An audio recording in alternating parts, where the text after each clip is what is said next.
this morning. Already on my phone, we have millions of pounds of donations from friends. What made, or pledges or donations? Pledges that they said, listen, I will give you 250,000, I'll give you 500,000, I'll give you £1 million. Can you come and see me? Can Nigel come and see me? Can we speak? Yes? But we're not just after these huge donations. We need the person that I was the guy on the street, yes, that could only wanted to become a member of a party and pay the £25 membership donation. Okay, we need all of that. So we're going to have. We're not just going for these large checks. We want to make sure from ground up we've got huge donations. Yeah. And Gen Z love Nigel and the amount of money that he has the ability to raise from them. And the way he relates. TikTok generation. He relates, very much so. They relate to him. Yeah, yeah. I mean, and this, of course, is again part of the big revolutionary change in British politics that I think is happening before our very eyes. It is a very engaged 16 to 24-year-old. Can you turn it into power MPs? You know how hard it is to break through with the system weighted against you. You know, I've been at this game over 30 years. And I've had some good days, and I've had some bad days, of course, inevitably. I think we're at a moment, potentially historic moment, in British politics. And you know something? If we don't succeed, I just fear we're going to see our country continuing to go down the drain, with many of our brightest and best young people leaving Britain. These results, I could stand here and say opposition parties always do well in elections like this. We successfully defended 3 mayoralties, and of course Runcorn was very, very close. All of that is true, but I don't want to give that standard answer. I want to respond by saying, I get it. We were elected in to deliver change. We've begun that. Waiting lists are coming down, 3 million extra appointments. Wages are going up faster than prices, hugely important for people in a cost of living crisis. And interest rates are coming down, which for mortgage holders is hugely important. The message I take away from these results is we must deliver that change even more quickly. We must go even further. I believe for some time that's the case. I'm reinforced in these results that that's what we've got to do. So yes, I could do the traditional opposition parties always do well in these sorts of things. But actually for me it's deeper than that, which is yes, we get it, we've got to deliver that change more quickly and go further than we've gone. British politics hasn't just veered off course, it's plunged into uncharted territory. Nigel Farage's shocking success in the 2025 local elections didn't just rattle a few nerves at the top, it sent shockwaves through the entire establishment. What we're witnessing now isn't normal political turbulence. It's a full-scale lockdown by the very institutions meant to uphold democracy, scrambling to protect themselves from the electorate's rebellion. And now comes the jaw-dropper. King Charles, long seen as a neutral figurehead, has reportedly been pulled into the chaos. Sources close to Westminster say royal advisers have encouraged him to quietly step in as rumours of a looming no-confidence vote swirl through Parliament. Critics say it's not just damage control, it's the Crown taking sides in a system bracing for collapse. Sarah Joanne Pochin, Reform UK, 12,645. Karen Louise Shaw, Labour Party, 12,639. And I do hereby declare that Sarah Joanne Pochin is duly elected as a Member of Parliament for the Runcorn and Helsby constituency. This isn't some backroom coup staged by generals or scheming ministers. It's a revolt led by the ballot box by everyday voters who feel overlooked, dismissed and done waiting. And standing at the centre of it all is Nigel Farage, not as a fringe agitator, but as the loud, unignorable voice of their frustration. He's offering that the other parties weren't. Honesty. What you see is what you get with reform, and I think that look, we've seen apathy is an all-time high. We've seen that angry in politicians is an all-time high. And reform offers honesty, it offers hope. And what unites, I mean, we've pulled from Labour and Conservatives. We unite for our love of our country, as Nigel says, for family and for community. And this is where the rebuilding begins. Farage, once brushed off as little more than a political nuisance, has redrawn the entire map. Reform UK didn't merely do well, they shattered the script. 677 council seats, control of 10 local governments, 2 high-profile mayoral wins, and a jaw-dropping by-election victory in Runcorn and Helsby. In just one night, Farage went from outsider to architect of a movement the establishment can no longer sideline. And he didn't wait to bask in the moment. As the results rolled in, Farage was already on the move, acting with the urgency of someone who knows the window for change is wide open. Firstly, to our great leader, Nigel Farage, who has so inspired me to stand up for this country. The people of Runcorn and Helsby have spoken. Enough is enough. Enough Tory failure, enough Labour lies. And I want to thank every one of you who were brave enough to put a cross against my name on the ballot paper. It will be an honour and a privilege to serve this community, a community of hard-working people who just want fairness. I'm in politics because I care, and I'm in politics to be a voice for those who need representation. Under the radar, Farage began working the phones, reaching out to disillusioned MPs, frustrated backbenchers, and even some of his past political foes. His message was bold: unite across party lines, force a no-confidence vote, and bring down Starmer's government before Labour finds its footing again. Surprisingly, not everyone hung up. What's fueling this sudden shift? Labour's inner stability is wearing thin. The red wall, once a stronghold, is falling apart. Traditional Labour voters aren't swinging right to the Tories, they're marching straight into Reform's camp. Behind the scenes, murmurs of dissent are growing louder. Starmer's refusal to compromise on immigration and digital monitoring has sparked real fury. Some MPs are already in unofficial talks with Reform. Others are quietly preparing to resign unless the party takes a tougher stance on border policy and introduces strict digital ID reforms. I was here just 2 nights ago, wasn't I? You see, you know what they say with a campaign? Save the best till last. I said you'd do well, and I knew you'd do well, and you've absolutely smashed it. It is an incredible result. An utterly Tory-dominated county council, now Reform-dominated. And it's been a remarkable. I've just come hotfoot from Durham, where we virtually wiped out the Labour Party.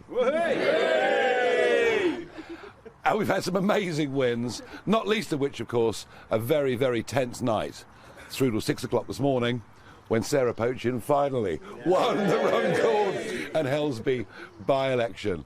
And we've just heard in the last half an hour that Luke Campbell has won the mayoral race in Hull and East Yorkshire. And we had a couple of very, very close near misses. This isn't just a revolt, it's the slow unravelling of a political order. As Reform UK gained ground, something once unthinkable reportedly occurred. The palace flinched. According to insiders, King Charles was gently nudged to help calm the waters, which, behind closed doors, really meant propping up Starmer's teetering government. No royal statement, no national address, just subtle influence applied where it matters most. Let's be blunt. This wasn't some benign constitutional duty. If the reports are true, the monarchy didn't stay above the storm. It stepped into it. This wasn't a stabilising gesture. It was a soft, quiet move to insulate the establishment from a democratic surge. And in doing so, the Crown may have crossed a line it was never supposed to approach. Farage's Reform UK party expected to make gains, including taking control of local councils for the first time. The Trump Allies party has also won a parliamentary by-election in Runcorn and Helsby, with its candidate Sarah Pochin defeating her Labour rival. Reform UK has capitalised on disenchantment with both the incumbent Labour Party and the Conservatives to put Nigel Farage's party in a strong position in these polls that will... Think about what that says to the public. A party that just outperformed both Labour and the Conservatives combined isn't being countered with arguments or elections. It's being met with hushed phone calls, off-the-record advice and quiet nudges from the royal court. Reform UK didn't stage a coup. They played by the rules. They won. Yet instead of recognition, they're being handled like a crisis. That's not democracy in action. That's fear, carefully polished to look like tradition. The real concern isn't just Farage himself.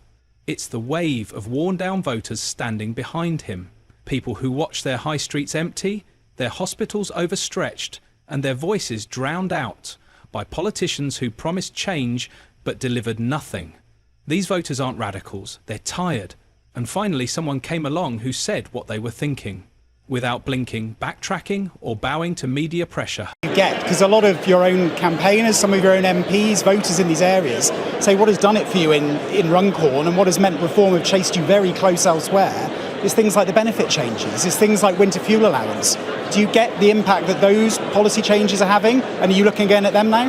Well, the reason that we took the tough but right decisions in the budget is because we inherited a broken economy, £22 billion black hole. Now, maybe other prime ministers have walked past that, pretended it wasn't there, continued the sort of pretense. They were your choices, though, to fill that hole, weren't they? I took the choice to make sure our economy was stable because I think it's fundamentally important. Because I took that choice, we're able to invest in the NHS, a record investment, and now waiting lists are coming down. That's the choice I made, that we wanted to make sure waiting lists were coming down. Because of the choice I made, state pension went up £470 last month in April because we're committed to the triple lock. So yes, they were tough decisions, they were the right decisions. Because of those decisions, we are now seeing waiting lists coming down, something people desperately want.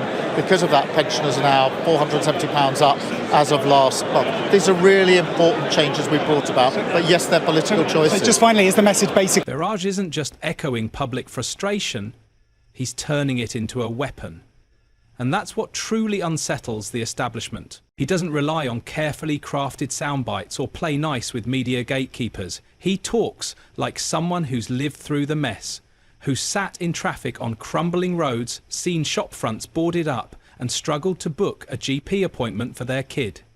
At a time when most politicians dodge, Farage hits straight.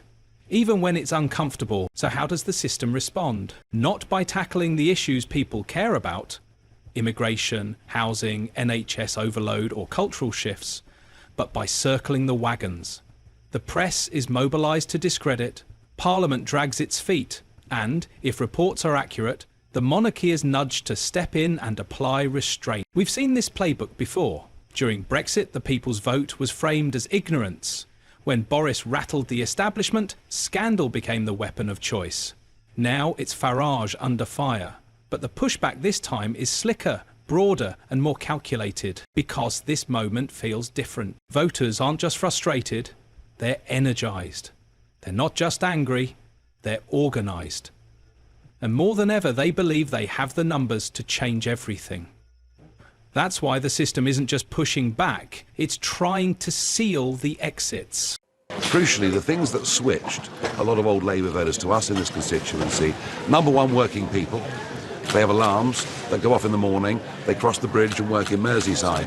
Mostly the taxes they pay are going up and they wonder why they're doing it. Secondly, a feeling that somehow Labour is not a patriotic party. And thirdly, there are 750 young men who've crossed the English Channel living in this constituency at the expense of hard-working taxpayers, causing great alarm in many streets. Dover may be a long way away. Its influence on this by-election was enormous. This isn't politics as usual. It's a containment strategy. One designed to keep Farage boxed in before his message gains unstoppable traction. He's labelled dangerous, divisive, even unfit. But for millions who've spent years being ignored, this sudden rush to preserve unity rings hollow. Who does that unity serve? For ordinary Britons, it's looked a lot like silence, like patience being weaponised, like trust being betrayed. And just as someone steps forward to amplify their anger, the system scrambles to pull the plug. But here's the catch. It's not working. Every attempt to shut Farage down only seems to amplify him. Labour is hemorrhaging support in its heartlands. The red wall isn't eroding, it's flipping. And Starmer's refusal to shift course is costing him not just public trust, but the loyalty of his own MPs.